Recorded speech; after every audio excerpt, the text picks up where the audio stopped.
I wanted to talk today about thoughts, about how sometimes we get stuck in thought loops or even a spiral. According to the APA, the American Psychological Association, that is called a rumination. So the fancy word is rumination. You call it whatever you would like to call it. You know what it feels like when you get stuck in these loops or these spirals when you are struggling with a problem, essentially. There's good intention when you get stuck in these thought loops or these spirals, right? The intention is to find a solution. The problem, I guess I would call it, is that's actually not what happens. We actually get stuck in these loops. We get stuck in these feelings. We get stuck in everything that comes up for us when we're thinking about the problem that's going on. That's actually not finding a solution. It's actually keeping us stuck. Let's say that you have a poor interaction with a coworker. The outcome was to provide feedback on the project or the job that you're working on.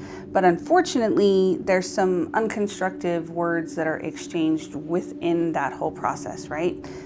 How many times does this happen to people? This happens all the time, right? So the thought loops that then start to happen and get focused on, fancy word rumination, is you stay focused on maybe the negative exchange. You're telling yourself you're trying to seek a solution, but really where we get stuck is in the negative feelings that happened within the poor exchange.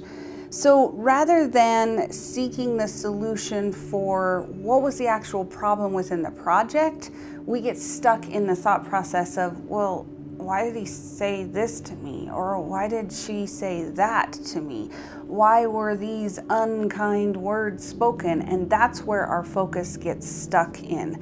And so then we think about it over and over and over and over again. And what we tell ourselves is, oh, but we're looking for a solution. We're looking to try to find an answer to the problem, but we really never really get to the problem because all we do is stay stuck in the uncomfortable feelings that brings up for us when we have these poor exchanges. We then think about the mood that we feel from the negative exchange that happens, right? The feelings that gets brought up to us, brings up for us, and the mood that it puts us in, right? Because that's usually going to put us in a foul mood when somebody yells at us or somebody says something unkind to us.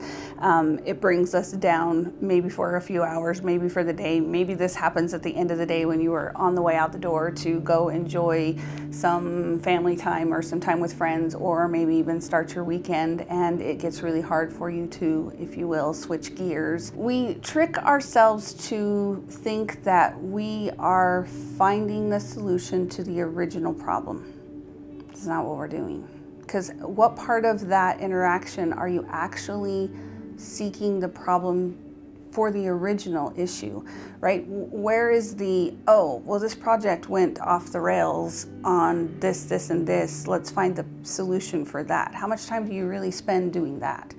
As opposed to, well, I really felt terrible, or that felt like crap because my boss said this to me, or I didn't realize that my colleague felt that way to me, which really, that's probably not how they felt. They're just frustrated with how the project has had a problem or an issue or a situation, and so they're projecting their frustrations, and unfortunately you caught the brunt of that. What I said a few minutes ago, we trick ourselves to thinking we are seeking a solution. What we're actually doing is we're keeping ourselves in a negative mood because we're rethinking and rehashing that event, and that just keeps us stuck in that mood. Hence the rumination of the problem, or those loops or spirals that tend to happen. The research is pretty consistent that those who struggle with thought loops and get stuck in these negative spirals and ruminations are more likely to develop depression and anxiety, which makes sense. If we get stuck in these feelings and these negative moods, why this can cause some anxiety, why this could cause some things. We would call this situational depression, right?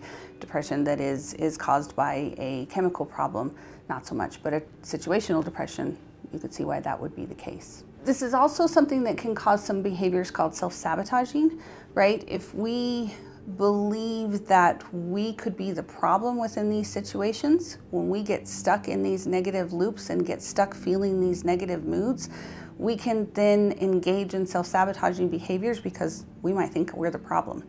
Oh, well, I can see where I'm the problem here because look at what my boss is saying, or look at what my colleague is saying about me, when it's really not about you.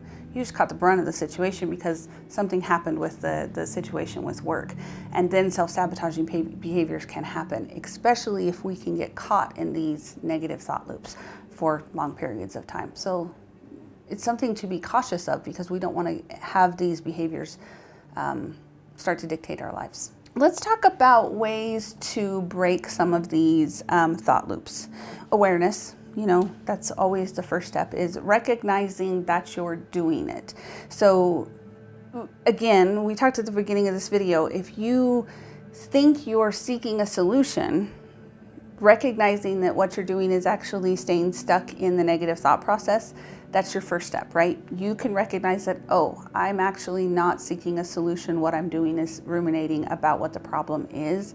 That's the first step. One of the other pieces to do when we get stuck in these ruminations is find a healthy distraction. So call a friend, call a family member, go do something. Physical activity is a really good one because it gets your focus outside of all the extraneous things that are going on in our lives and gets your body moving, right?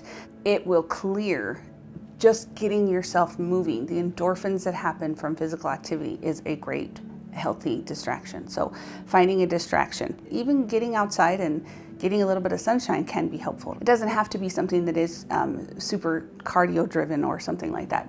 Anything that is getting your body moving can be really, really helpful. Something like watching one of your favorite television shows or watching a movie. That is also a good distraction that gets your brain out of that cycle that is happening, can be really helpful. Now, you do want to be careful because we've talked about in other videos, you don't want to get into a numbing thing. So if you're sitting there for hours on end and just letting, you know, Netflix or Hulu or whatever it is that you watch, get on YouTube for hours on end, unless it's my channel, then you can do that. Just kidding. If it's something that's super numbing, you want to be careful, right? That's why I said at the beginning of this part is you want to look for healthy distractions, and numbing are not necessarily healthy distractions. So sitting and numbing out for hours on end is not necessarily something that's going to help you. So be careful there. But what about listening to a book or reading an actual book or listening to one of your favorite podcasts, right? This is getting your brain out of that cycle of a spiral or a negative thought pattern. So something along those lines can be really, really helpful. Last but not least, after you've taken a break, get a distraction, clear your brain a little bit, find a plan of action. What do you want to do to find a solution for the actual problem? Again, don't go back to the rumination of how the situation that unfolded had made you feel, but rather, what's the solution that I need for what this is? Maybe this was poor communication, go for that solution. Maybe this is, oh, I can see how this project went really well until we hit this point. Let's figure out where this point is that we need to repair the problem, right? So look for a solution for the actual problem and create a plan of action, what that could potentially look like for the problem. Take your thoughts for what you want to do for the action, get it out of your brain, put it down on paper or computer, whichever way you like to process that. Because having a clear plan will help you to put that plan into steps, put it into actual play once you get, you know, if you work with a team, you can say, hey, these are some things that I was thinking of, here's the problem that we had, here's some actual steps that we can do to try to prevent whatever this problem was that occurred. And sometimes they're just, hey, this was just a bad day. There's really not an actual problem that was going on. It was just a bad day. Conflict of personalities, conflict of I was hungry or you were hungry or whatever it was, and there really isn't an actual problem that was going on. And maybe there's just a, hey, sorry about the way that I reacted, that was about me, that really wasn't about anything that was going on. There's actually not a problem that's going on. So that's also a good conversation to have. So some communication of what went wrong there. It might not even be a problem that's there. It could just be, hey, we just need to communicate a little bit better. But one of the other pieces that you will want to do with thought rumination is question the thoughts. thoughts can be irrational at times, right? Again, we've talked about this before. That doesn't mean you are irrational. It just means sometimes our thoughts can be irrational. So just get curious, question it. Is that true? Is this really a problem? Is this me reacting to the feelings that I'm having about this situation? So just get curious about that, and maybe utilizing some logic to balance that a little bit. Anytime that our feelings and emotions are involved, sometimes we need to balance that a little bit with logic. So just question the thoughts and make sure that they're both sides of the brain, right? The logic and the emotional side are getting engaged there. One other option that you can do when you are struggling with rumination is mindfulness. So we've talked about mindfulness often, and I've got videos on this topic. Mindfulness helps you get into the present moment. Ruminations, not in the present moment, right? You are in the past situation, thinking about what the event was, how the situation went through. You might even be, well, what if this happens again in the future, right? Either way, you're either in the past or the future, you're not in the present moment. Mindfulness can help you stay present, keep you grounded, keep you here, so that you can look through the situation from a present moment where you have the biggest influence of change. If you want to learn more about mindfulness, how to stay in the present moment, how to utilize these techniques, especially when it comes to rumination and thought loops, I've got a series on that on my channel. Feel free to check it out so you can learn how to utilize those skills. But last but not least, reaching out to somebody in your support system can be super helpful as well. Reason for that is getting someone with an outside perspective that's not too close to the situation can be super helpful, right? They might be able to say, hey, but what about this? Have you thought about X, Y, or Z, right? So not only for validation reasons, they can say that was really hard or that must have been super uncomfortable, but they can also perhaps provide an outside perspective of something that you're not seeing.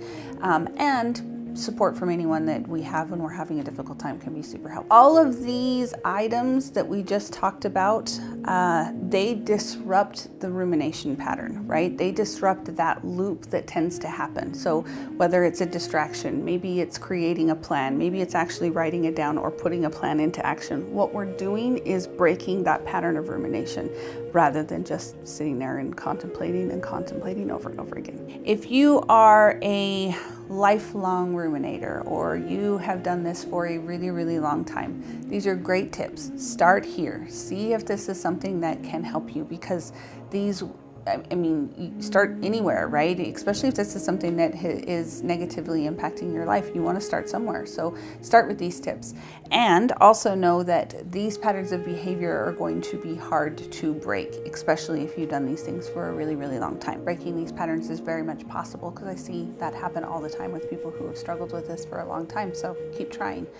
And be very kind to yourself, right? Change is really hard for us as human beings. So if this is something that you've dealt with for a while, don't be critical that you tried doing the tips once or twice and it didn't change anything. That's normal. It takes a little bit of time. So just be kind to yourself during that process, because that's going to be super helpful when you're trying to make a change. So I often say to clients that change happens in that space of uncomfortable. So lean into uncomfortable, because that's where change is going to happen. If you need help and can't do it by yourself, therapists can be there to help you with this process, to dive in deeper to some of the behaviors that you're doing specifically to help you in creating a plan specific to you, to help you break those habits that might be a little bit deeper just for you. Thanks for watching my video, and don't forget to subscribe to my channel. Have a good one.